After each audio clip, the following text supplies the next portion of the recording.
대한민국은 삼면이 바다로 둘러싸여 있습니다. 일본처럼 섬나라는 아니지만 삼면이 바다이기 때문에 바다를 지키는 것은 안보적으로 상당히 중요하죠. 그래서 한국에서는 오래전부터 잠수함을 보유해야 한다는 의견이 제기되어 왔었는데요. 근데 계속해서 미뤄지기만 하던 잠수함 건설 계획이 최종적으로 수립됐다고 합니다. 오늘은 잠수함에 대해서 알아보겠습니다. 사실 노무현 대통령 시절인 2000년대 초반에 핵잠수함 계획이 있었습니다만 해군이 핵잠수함을 보유하는 것보다는 이지스함을 보유하는 것이 더 중요하다고 판단하는 바람에 계획이 무산됐었습니다. 그러다 문재인 대통령이 집권하게 되면서 다시 핵잠수함을 보유하기로 계획을 수립했습니다. 핵잠수함이라는 것은 원자로에서 생산된 에너지로 엔진을 작동시키게 되는데 그 원료가 되는 우라늄을 한번 충전한다면 몇 년 동안 연료 보충 없이 작전이 가능합니다. 잠수함이라는 무기의 특성상 항상 적국 바다 아래에 머물러 있어야 하고 탐지를 피해야 하는 숙명을 가지고 있습니다. 따라서 연료를 보충하기 위해서는 시도 때도 없이 이리저리 움직이는 것보다는 한번 충전으로 오랫동안 활동이 가능한 핵잠수함이 반드시 필요한 것이죠. 이 핵잠수함을 보유할 때는 두 가지 방식을 선택할 수 있습니다. 이미 핵잠수함을 보유한 나라에게서 구매를 하거나 아니면 자체적으로 새로운 잠수함을 건조하는 방법입니다. 그런데 우리나라는 자체적으로 핵잠수함을 개발하는 것으로 결정됐습니다. 여러 연구기관을 통해서 검토한 결과 우리나라가 보유한 자체 기술로 충분히 건조할 수 있고 역사적으로 핵잠수함을 보유한 나라가 이를 순순히 수출한 전례가 없기도 합니다만 무엇보다 중요한 것은 대한민국의 기술이 충분하다는 것이겠죠. 목표는 프랑스의 바라쿠다급, 즉 5,300톤급으로 잡았습니다. 바라쿠다급으로 목표를 설정한 가장 큰 이유는 고농축 우라늄이 아닌 저농축 우라늄을 연료로 사용하기 때문입니다. 우리나라는 아주 오래전부터 원전을 운용해왔고 따라서 원자로 기술이 세계적으로도 최고 수준에 올라있다는 평가를 받습니다. 게다가 우라늄 농축을 20% 미만으로 제한하고 있는 한미 원자력 협정에 위배되지도 않습니다. 그동안 한국이 드러내놓고 핵잠수함을 보유하지 못한 가장 큰 이유는 미국 때문입니다.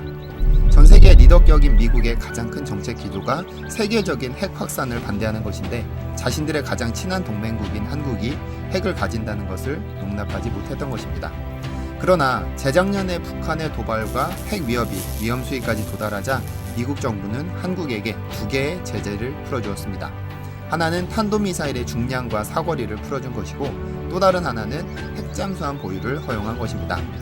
그럼에도 본격적으로 핵잠수함의 보유 계획을 밝히자 미국이 거세게 반발하기 시작했습니다.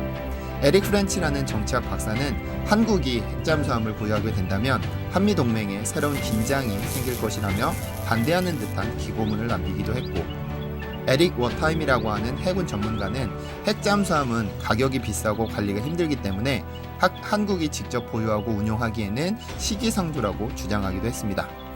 일본에서는 또 다른 반응이 관찰됐습니다. 일본 정부 차원의 공식적인 반대 의견은 없었지만 일본 네티즌들은 다른 의견을 냈습니다. 한국이 제대로 만들 수도 없을 뿐만 아니라 전차도 헬기도 만들지도 못하면서 핵잠수함을 만든다고 하니 웃긴다는 반응을 보이기도 했었고 핵잠수함을 만들긴 만들겠지만 과연 바다에 뜰 수 있을지 걱정이라면서 은근히 한국을 무시하고 있습니다. 어쨌든 한국이라는 국가의 정치 외교적인 특성상 북한의 도발에 대비한 핵잠수함의 보유는 필수적이라는 의견이 지배적입니다. 북한의 잠수함 기술은 이미 상당한 수준에 올라있고 또한 SLBM 등의 미사일을 탑재한다면 언제 어디서든 발사가 가능한 상황입니다. 따라서 장기간 동안 북한 잠수함을 추적하고 발사 징후를 포착하는 즉시 격침할 수 있는 잠수함이 필요하게 되는데 핵잠수함이 적격이라는 것이죠. 이러한 이유로 문재인 대통령은 더 이상 미국에만 의존하지 않고 자주국방을 추진할 것을 꾸준히 주장했습니다.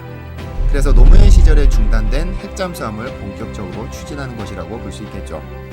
이런 상황을 염두에 둔 국방연구소는 오랜 시간을 투자해서 핵잠수함 건조와 관련된 응용 연구를 진행해 왔는데 연구가 거의 막바지에 도달했다고 밝혔습니다. 올해 말이면 드디어 첫 시제품을 제작할 계획이라고 하죠. 그리고 원자력 기술도 이미 완벽하게 준비가 되어 있습니다. 노무현 대통령이 추진을 지시했던 2004년 원자력 연구소에서는 이미 핵잠수함 건조를 위한 원자로 기본 설계를 모두 완료했다고 합니다. 따라서 국가 지도자가 결심하고 지시만 내린다면 불과 2년 이내에 원자로를 건설하고 잠수함을 건조할 수 있을 정도로 말이죠. 기본 설계를 마쳤다라는 말의 의미는 자재만 준비된다면 즉시 건설이 가능하다는 것을 뜻합니다. 사실상 원자로의 완성을 뜻하는 것이라고 보시면 되겠죠. 문재인 대통령이 대외적으로 밝힌 것처럼 만약 3년 안에 진짜로 핵잠수함을 보유한다면 진짜 국방선진국이 남의 말은 아닐 겁니다. 고생하셨고 수고하셨습니다.